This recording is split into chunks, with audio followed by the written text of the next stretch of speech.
தரும் கருப்பசாமி தான்.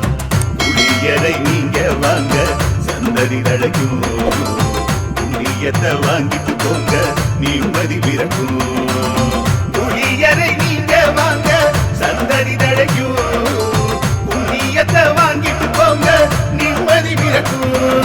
வெள்ளை குதிரை ஏறி வரும் கருப்பசாமிதான், வெற்றி மாலை சூடி வரும் கருப்பசாமிதான்.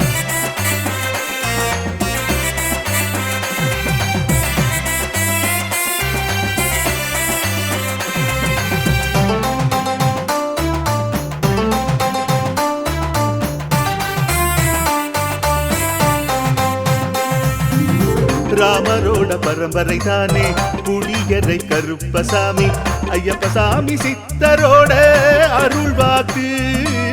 முழு முதற் கடவுளை வணங்கி அரோகரா என்று முழங்கி பாண்டி சித்தர் வழியை வந்த ஐயப்பசாமி. கருப்பசாமி சத்தியத்தால் காட்சி தரும் சாமி என்போம்.